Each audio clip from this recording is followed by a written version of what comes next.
ang inyong kasamot-sari Pinay in Taiwan. So, kamusta na po kayo mga ka-brothers, mga ka-sisters? I hope na safe naman po ang lahat.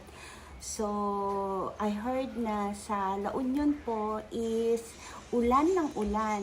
Hindi ko po alam sa Maynila, ulan ng ulan po ba? Okay, so ingat po sa lahat at saka sa mga binaha po, mag-iingat din po kayo. Kung kayo po may bota or boots, mag-boots po kayo lalong-lalo na sa may sugat, lalong-lalo na yung mga taong may sugat sa paa. Kasi hindi ho natin alam na baka yung virus pumasok doon sa sugat natin at magkasakit pa ho tayo through that. Okay? So mag-ingat po sa lahat. So ito na naman po ang kasamot-sari Pinay in Taiwan.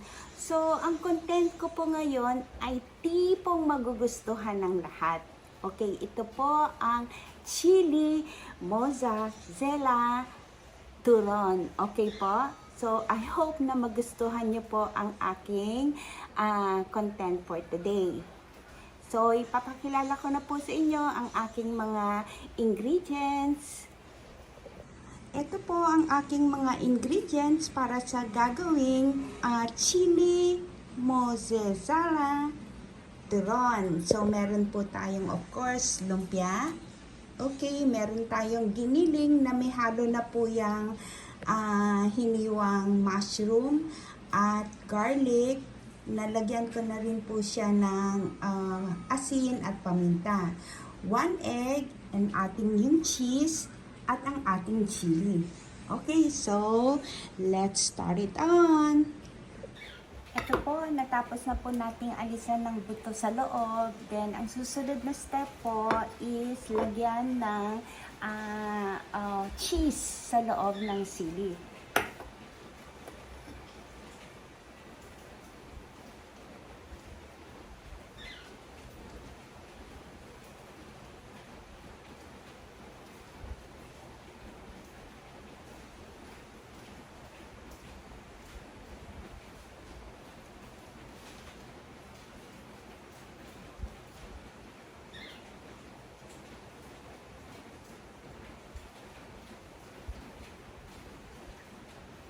Ganyan po, nalagyan ko na po ng sili sa loob, ng cheese sa loob.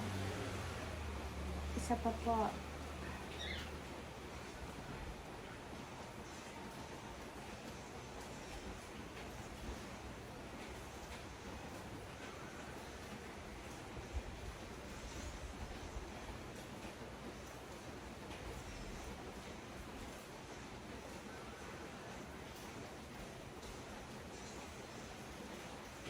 Ayan po.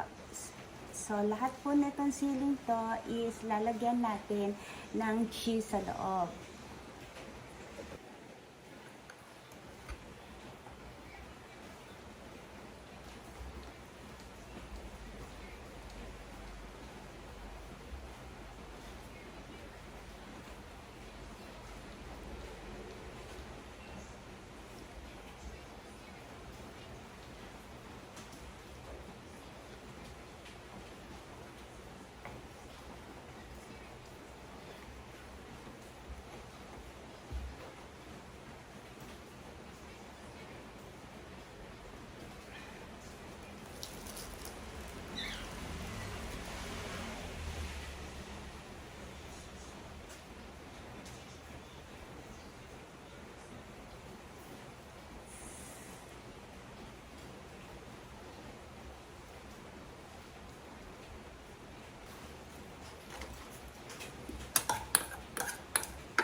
ito na po ang ating last.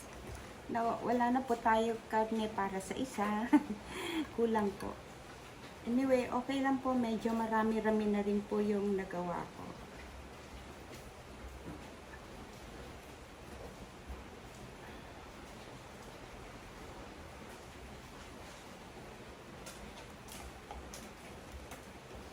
Okay, ito na po siya.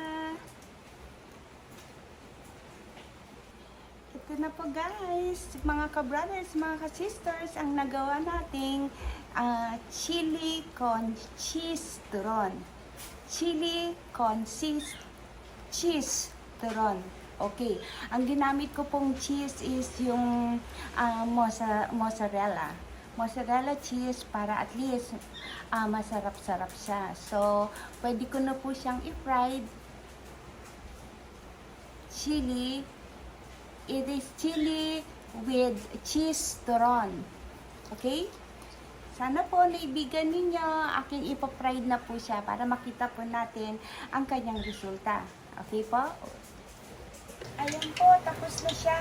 Pababain lang po natin yung kanyang mantika.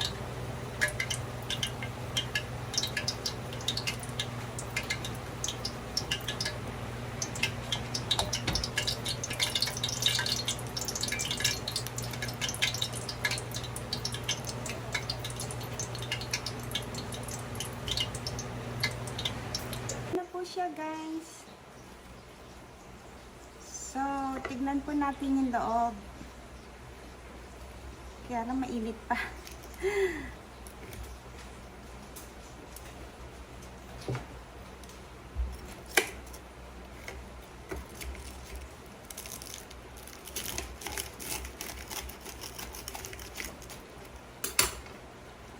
Ito guys, ang kanyang loob.